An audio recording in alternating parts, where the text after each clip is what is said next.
यदि भारत अपने पैरों पे खड़ा है, आत्मनिर्भर बन गया है, जहां पे हजारों की संख्या में स्टार्टअप हैं, 120 यूनिकॉर्न्स हैं, आज डिफेंस के क्षेत्र में लो, साइंस से, टेक्नोलॉजी के, स्पेस के हर फील्ड में यदि भारत आगे है तो किसके कारण है?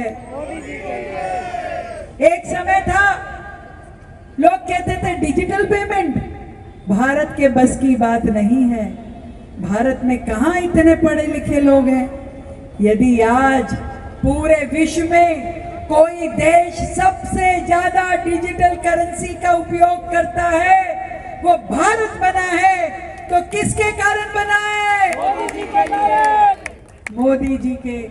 आज रेडी वाला भैया हो, रिक्शे वाला भैया हो, वो ये कहते हैं छुट्टे नहीं है। भ्रष्टाचार का जरा सा भी दाग नहीं हो, जिसने कभी अपने परिवार को आगे ना समझा हो, उसके लिए पूरा देश परिवार है। ऐसे नेता को हम सब 140 करोड़ भारतीय कोटि कोटि नमन करते हैं। करते हैं कि नहीं करते हैं? और मैं कहना चाहती हूँ भाई, दिल्ली भी यदि आज तरक्की कर रही है, आगे बढ़ रही है, तो उसका कारण सिर्फ और सिर्फ देश के प्रधानमंत्री हैं नरेंद्र मोदी, जिनके नेतृत्व में, जिनके विजन से देश की राजधानी दिल्ली आगे बढ़ रही है। और लगातार इस 1.25 साल के अपने कार्यकाल में हमने दिल्ली की जितनी भी अटकी हुई, लटकी हुई और भटकी हुई समस्याएं थी, उनको समाधान की ओर ले जाने का काम किया है। लोग कहते थे यमुना जी, यमुना गंदी है। लोग कहते थे कूड़े के पहाड़, इनका कभी समाधान नहीं हो सकता। लोग पॉल्यूशन से घबराते हुए दिल्ली में आना नहीं चाहते थे।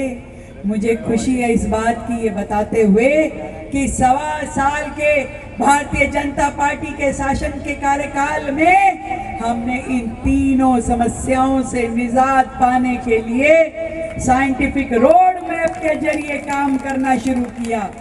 आज यमुना जी पहले से बेहतर होती जा रही है। जितने भी नाले, आज यदि 200 नाले जाके यमुना जी में गिरते थे, उन 200 के 200 नालों को कैसे टैप किया जाए, कैसे उनके ऊपर सीवेज ट्रीटमेंट प्लांट बनाए जाए, इस पे सरकार काम कर रही है। सरकार काम कर रही है कि यमुना जी में कैसे ई फ्लो बढ़ाया जाए, कैसे फ्लोटिंग कूड़ा हटाया जाए, कैसे सिल्ट निकाली जाए। मुझे खुशी है ये बताते हुए कि 1.25 साल में हमने दिल्ली के जितने नाले थे, हजारों metric ton, 22,000 metric ton silt पिछले साल निकाली थी और 3 मिलियन मीट्रिक टन सिल्ट हमने इस साल नालों से निकाली।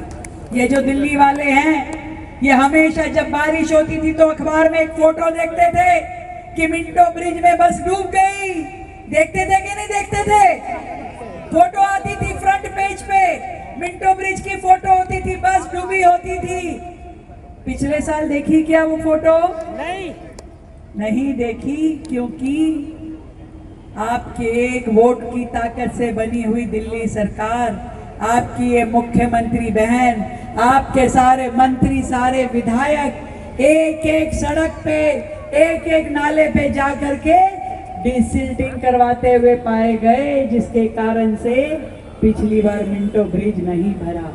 और इस बार भी हमारी कोशिश है कि दिल्ली में ज्यादा से ज्यादा डिसिल्टिंग हो और कम से कम जल भराव हो। ये काम पहले भी हो सकते थे पर कभी नहीं हुए, क्योंकि ना तो पिछली सरकार की नीयत साफ थी, ना ही उनकी नीतियां स्पष्ट थी। उनके हर काम ढुलमुल रहते थे, हर काम में झूठ होता था, झूठे वायदे होते थे, जनता को वर्गलाते थे। नहीं तो क्या कारण है, इतने सालों में कूड़ा जमता गया, पहाड़ बन गया, कभी कोई सरकार हटा नहीं पाई। आज कैसे वो कूड़े के पहाड़ 1/3 हो गए हैं, कैसे कूड़ा एक साल में हटना शुरू हो गया। मैं पूछना चाहती हूँ उन लोगों से, ये काम पहले भी हो सकता था यदि वो ईमानदारी से करना चाहते, पर आज की जो सरकार है लगातार काम करते हुए ये कूड़े के पहाड़ 1/3 पे लेके आए हैं। और मैं आपसे वादा कर रही हूँ बहुत जल्द 1 साल के भीतर 2 कूड़े के पहाड़ बिल्कुल 0 हो जाएंगे और तीसरे पहाड़ को भी अगले 1-1.5 साल में हम खत्म कर देंगे। ये जो पॉल्यूशन था, बार बार दिल्ली वालों की चिंता का कारण, लोगों ने डर के मारे दिल्ली आना छोड़ दिया था।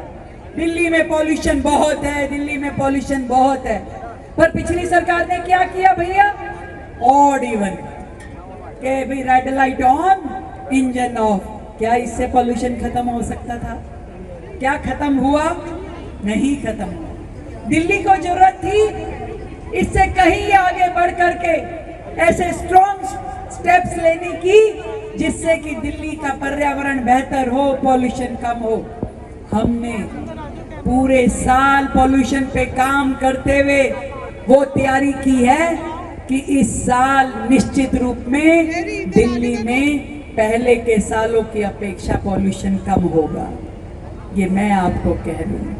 आज ही हमने दिल्ली में नई ईवी पॉलिसी, जिसका जिक्र विधायक जी कर रहे थे, उसे लॉन्च किया है। और उस ईवी पॉलिसी में हमने 15,000 करोड़ की इन्वेस्टमेंट हम कर रहे हैं 2 व्हीलर, 3 व्हीलर, 4 व्हीलर पे सरकार की ओर से सब्सिडी दी जाएगी। ईवी व्हीकल्स का रोड टैक्स माफ किया जाएगा, स्क्रैप के ऊपर से जो है इंसेंटिव दिए जाएंगे। ये सारी चीजें किसके लिए कर रहे हैं? दिल्ली की जनता के सुकून के लिए, दिल्ली की जनता को बेहतर हवा मिले, बेहतर सांस वो ले पाए, इसके लिए काम कर रहे हैं। खुश है ना आप लोग? कौन कौन खुश है? अरे जिनका हाथ खड़ा हुआ है केवल वही खुश है क्या? इसके अलावा के लोगों को लगता है कि ये काम बेहतर हो रहा है? किस किस को लगता है बेहतर हो रहा है? यहाँ विधायक थे, सरकारें थी, मंत्री थे, कभी 300 करोड़ रुपए का बजट किसी विधानसभा में सुना है आप लोगों ने? कभी नहीं लगा था।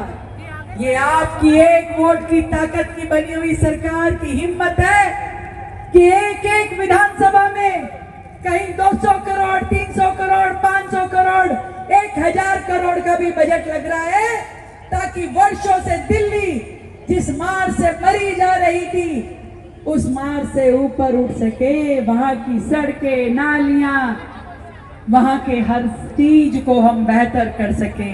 वहां के हॉस्पिटल, डिस्पेंसरी, स्कूल अपने हिसाब से दे दूंगी। पर मैं आज आपके क्षेत्र में खड़ी होकर अनिल जी कह रही हूं, 300 करोड़ क्या है?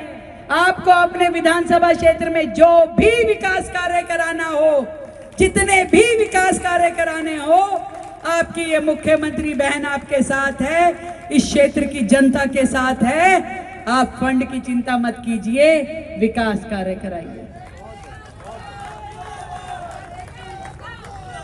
और इन कामों को करवाने के लिए मैंने यमुना पार विकास बोर्ड का गठन किया और उस बोर्ड में 700 करोड़ रुपए का फंड दिया केवल और केवल यमुना पार के काम करवाने के लिए। हमारी योजना है यमुना पार के हर क्षेत्र को हमारी डीटीसी की बसें, भाई डीटीसी की अब वो बसें नहीं है जो एक जमाने में पहले हुआ करती थी, अब तो स्मार्ट इलेक्ट्रिक व्हीकल एसी बसें हैं जिनका नाम हमने देवी दिया है। ये देवी दिखाई देती है कि नहीं देती आपको? सड़कों पे आते जाते नजर आती है। सब महिलाओं ने पिंक कार्ड बनवा लिया, सब बनवा लेना भैया। उस पिंक कार्ड के माध्यम से आप दिल्ली सरकार की हर बस में कहीं पे भी कितनी बार भी आ जा सकेंगी, आपका 1 रुपया भी खर्च नहीं होगा। और ये जो बसें हैं शानदार एसी बसें हैं, इसकी संख्या लगातार हम बढ़ा रहे हैं और अगले 2 साल के भीतर जो आज हमारी 4,500 इलेक्ट्रिक बसें हैं उनको मैं 13,000 तक लेके जाना चाहती हूँ, ताकि पूरी दिल्ली का कोई भी गली मोहल्ला, कोई गांव देहात, कोई कॉलोनी छूटे ना। हर कॉलोनी तक दिल्ली की ये बसें जाएं और लोगों को उसमें यातायात के माध्यम से यात्रा करने में सुविधा हो। ऐसे ही एक एक काम जो दिल्ली के लिए जरूरी था उसको हमने उठाया है। कैसे दिल्ली सरकार के स्कूल बेहतर हों, हर क्लास में स्मार्ट बोर्ड लगे, हर स्कूल में डिजिटल लाइब्रेरी हो, कंप्यूटर लैब हो, साइंस लैब हो, इसके लिए दिल्ली सरकार काम कर रही है। एक पिछली सरकार थी, झूठा मॉडल बना करके, मैं जब मुख्यमंत्री बन के आई मुझे लगा कि भाई अब शिक्षा में तो पिछली सरकार बहुत काम करके गई है, हमने बहुत गीत सुने हैं, तो करने की जरूरत नहीं पड़ी होगी, चलो बाकी जगह करेंगे काम। पर वो खाली बातें थी, बातों का क्या। एक भी स्कूल जो गीत उन्होंने गाए थे हमको तो मिला नहीं भाई। तुमको कहीं मिले तो हमको भी दिखा देना। हमें तो 100% स्कूलों में पूरी की पूरी रेनोवेशन की जरूरत, नई बिल्डिंग बनाने की जरूरत, स्मार्ट बोर्ड लगाने की जरूरत, कंप्यूटर लैब देने की जरूरत लगी, जिसकी जिम्मेदारी हमारी सरकार ने उठाई है और वो हम करके रहेंगे। इस साल 75 सीएम श्री स्कूल। अनिल जी ठीक कह रहे थे, पहले हमारे पास अप्रोच आती थी कि केंद्रीय विद्यालय में एडमिशन करा दीजिए, प्राइवेट स्कूल की ईडब्ल्यूएस में करा दीजिए। इस साल मुझे बड़ी खुशी हुई, लोगों की अप्रोच आई सीएम श्री में एडमिशन करा दो भाई। पर हमने भी कहा सीएम श्री में उन बच्चों का एडमिशन होगा जो एंट्रेंस टेस्ट दे के पास होंगे। हम अपने कार्यकाल में दिल्ली के सरकारी स्कूलों को इतना बेहतर कर देंगे कि लोग प्राइवेट में अप्रोच लगाना छोड़ देंगे और दिल्ली सरकार के स्कूल में आना चाहेंगे। दिल्ली को एक बेहतर दिल्ली बनाना है साथियों, एक ऐसी दिल्ली जहां पे रहने का दिल करे, एक ऐसी दिल्ली जो देश की राजधानी कहलाने के काबिल हो, जहां लोगों को अवसर मिले, लोग अपनी प्रगति कर सके, काम कर सके, बच्चों का भविष्य उज्जवल हो। एक ऐसी दिल्ली बनानी है। उस दिल्ली को बनाने में सरकार तो काम कर ही रही है, पर आपका भी साथ मिलेगा तो और बात होगी। मिल करके दिल्ली को बेहतर बनाएंगे। अनेकों संस्थाओं को बुलाती हूँ और मिल करके सब सफाई अभियान करते हैं। मैं चाहती हूँ कि आप लोग भी जरूर महीने में एक बार कहीं ना कहीं स्वच्छता अभियान रखा करो, क्योंकि ये दिल्ली को साफ सुथरा करना हम सबकी जिम्मेवारी है कि नहीं। और मैं आपसे कुछ वायदे चाहती हूँ भाई, इतने करोड़ का बजट देके जा रही हूँ तो कुछ तो आपसे भी लेके जाऊंगी। मांगू के नहीं मांगू? इधर वाले कह रहे, बाकी तो कह रहे नहीं, पता नहीं मैडम क्या मांग ले। मांगू के नहीं मांगू? जो जो हाँ कर रहे हाथ कर। सड़क किनारे, पेड़ के नीचे, पार्क में, नदियों में डाल आते हैं। मैं यमुना जी की सफाई करने जाती हूँ, देखती हूँ थैलियों में पूजन सामग्री पैक कर करके धाड़ फेंक दी। भगवान जी के वस्त्र नदी में, कोई सामान है नदी में, मालाएं हैं नदी में, नारियल है नदी में, सब कुछ नदी में। तो नदी हमारी कौन है? माँ यमुना हमारी कौन है? माँ है तो कभी माँ के आंचल में गंदगी डाल सकते हैं क्या? नहीं डालना। मैं आपको एक समाधान देती हूँ। मैं हर वार्ड में एक ऐसा पोटा केबिन बनाऊंगी जो आपकी खंडित मूर्तियों का विसर्जन का क्षेत्र होगा।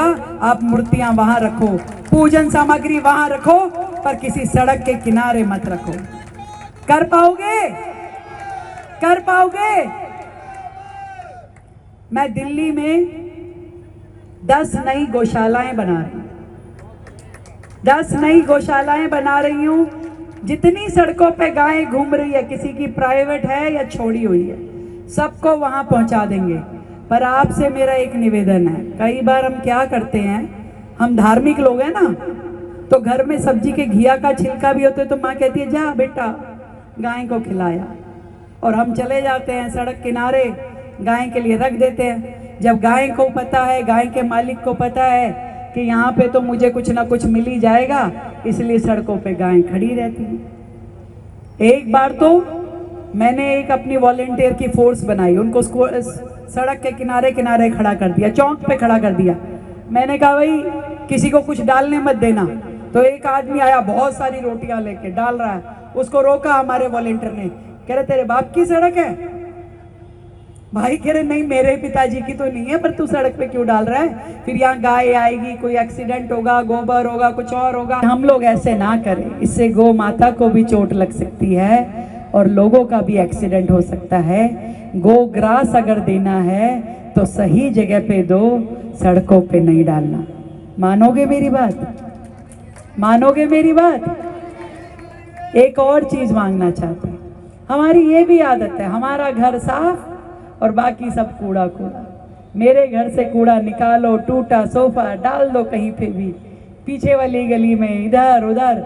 मेरे घर में कंस्ट्रक्शन चल रही है, मलबा निकल रहा है, 100 रुपए किसी को पकड़ाया, बस तू यहाँ से ले जा, कहीं भी डाला, और वो कहीं भी डाल के आता है। और फिर हम कहते देखो मलबा। जो सबसे ज्यादा हंस रही है ना, ये दीदी कह रही है मैंने भी किया था ऐसा। पेड़ पौधे लगाएंगे, अब 70 लाख पेड़ पौधे अकेले रेखा गुप्ता तो लगा नहीं पाएगी, विधायक जी भी कितने लगाएंगे? ये पौधे तब लगेंगे जब आप सब लोग हमारा साथ दोगे। सारी RWA, सारे स्कूल, सारे कॉलेज, सारे इंस्टीट्यूशन, सारी संस्थाएं लगेगी तो दिल्ली में ये 70 लाख पेड़ पौधे लगेंगे। और जब इतने पेड़ पौधे लगेंगे तो दिल्ली हरी भरी होगी, दिल्ली सुंदर होगी, दिल्ली की हवा साफ होगी।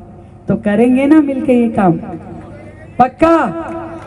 भारत माता की, भारत माता की। भैया आप ये सारे काम कर लोगे तो विधायक जी आपसे वादा है, जितने मर्जी की फाइल ले आना, मेरे साइन करवा लेना। बहुत बहुत धन्यवाद, सबको बधाई, शुभकामनाएं। Thank you so much.